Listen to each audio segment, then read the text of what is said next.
Oke, selamat datang di... Sebut saja ini sebuah pengarahan intelijen yang sangat krusial. Misi kita hari ini simple tapi penting banget. Gimana caranya kita bisa bertahan hidup atau bahkan menang di tengah era digital yang super bising ini. Sekarang coba deh pikirin ini. Apa sih ancaman terbesar buat potensi maksimal kita? Seringkali kita mikir yang aneh-aneh kan? Mungkin konspirasi global atau agen rahasia kayak di film-film gitu. Tapi bukan itu. Ancamannya jauh lebih dekat dan jauh lebih personal dari yang kita kira.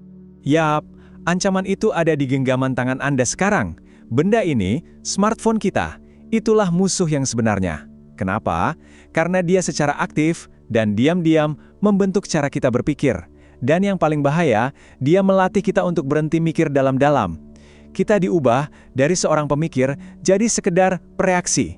Ini kebalikan total dari seorang silent operator yang selalu bertindak dengan sengaja dan penuh perhitungan. Oke, kita masuk ke bagian pertama. Biar bisa menang, kita harus paham dulu medan perangnya kayak apa. Dan medan perang yang kita hadapi nih, nggak kelihatan. Target utamanya, pikiran kita sendiri. Ini poin yang paling penting untuk diingat. Dunia digital itu bukan tempat yang netral. Sama sekali bukan. Coba bayangin, setiap aplikasi, setiap notifikasi yang bunyi, setiap scroll di lini masa, itu semua adalah bagian dari medan perang yang aktif. Tujuannya cuma satu, berebut dan mengendalikan aset paling berharga Anda, yaitu perhatian. Nah, coba kita lihat perbandingannya. Kalau perang zaman dulu senjatanya peluru dan bom, perang digital ini senjatanya jauh lebih halus, lebih senyap.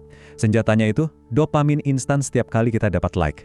Senjatanya itu distraksi tanpa henti yang bikin kita nggak bisa fokus. Kerusakannya emang nggak kelihatan di badan, tapi dampaknya nyata banget. Kemampuan berpikir kita terkikis pelan-pelan. Jadi gimana persisnya serangan ini dilancarkan? Nah, ini bukan serangan yang frontal dan berisik. Ini serangan senyap yang dieksekusi oleh algoritma. Setiap detik, setiap saat. Prosesnya ada 4 tahap. Pertama, pembajakan perhatian. Algoritma itu pakai umpan yang bikin nagih. Konten viral, notifikasi buat nangkap fokus kita. Terus, tahap kedua, rewiring otak. Otak kita dilatih ulang. Dibuat jadi benci sama usaha keras dan maunya yang instan-instan aja. Nah, akibatnya apa? Kita masuk tahap ketiga, pembusukan fokus. Kemampuan kita untuk kerja mendalam, untuk mikir kritis, itu lama-lama busuk. Puncaknya, tahap keempat, kehilangan nalar mandiri. Kita jadi terjebak di echo chamber kita sendiri dan akhirnya kehilangan kemampuan buat mikir independen. Terus gimana cara kita ngelawan?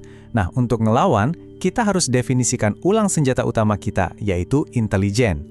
Tapi, lupakan dulu deh bayangan agen rahasia di film-film ya. Intelijen yang kita maksud di sini tuh sesuatu yang jauh lebih mendasar. Ini dia definisi kita.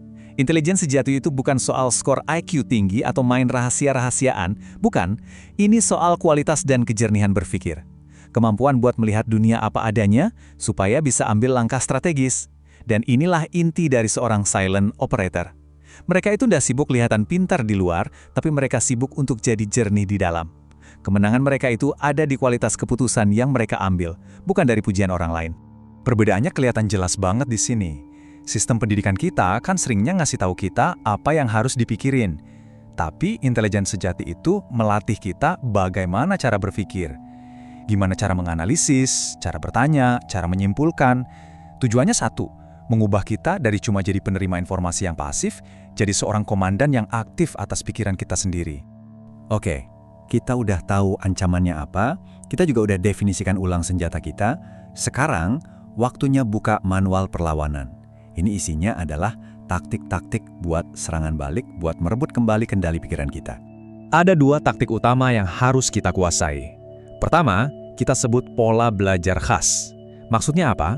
Artinya, Anda jadi bosnya. Andalah yang jadi kurator aktif atas semua informasi yang masuk, bukan lagi jadi konsumen pasif yang disuapin algoritma. Kedua, disiplin berulang. Anggap aja ini kayak nge-gym, tapi buat otak. Lakukan hal-hal sulit secara sengaja. Baca buku yang rumit, pecahin masalah yang kompleks. Ini adalah latihan sunyi yang nggak ada orang lihat, tapi inilah yang membangun kekuatan seorang silent operator. Nah, tujuan akhir dari semua latihan ini itu apa sih? Yaitu untuk bisa mencapai kondisi yang namanya deep work. Ini bukan sekedar fokus biasa ya, ini kondisi mental di mana kita bisa menghasilkan karya terbaik kita, bisa memecahkan masalah paling rumit. Jujur aja, di dunia yang super bising kayak sekarang, bisa melakukan deep work itu beneran sebuah super power. Coba perhatikan formula ini. Karena ini kuncinya. Kekuatan kita itu rumusnya kapasitas dikali strategi ditambah disiplin. Gini, kapasitas atau IQ itu mungkin udah bawaan ya, susah diubah. Tapi lihat dua hal lainnya, strategi dan disiplin. Keduanya ini adalah pengganda kekuatan kita. Dan yang paling keren, keduanya bisa dilatih tanpa batas. Nah, seorang silent operator itu paham betul soal ini. Kekuatan sejati mereka itu bukan dari IQ yang dipamer-pamerin, tapi dari strategi dan disiplin yang mereka bangun diam-diam.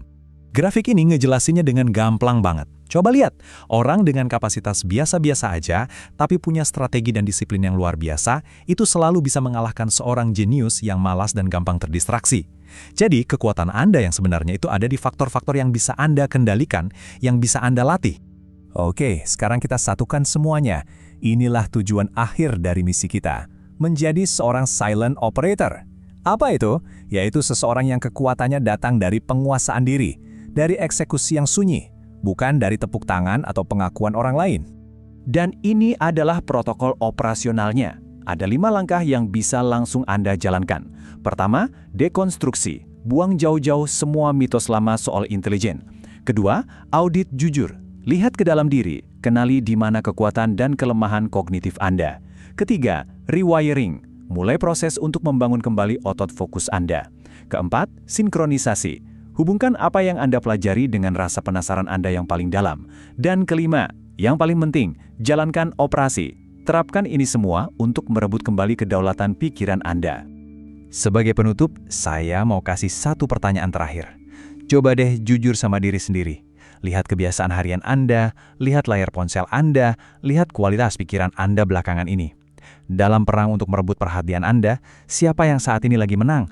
Anda atau algoritma? Coba renungkan.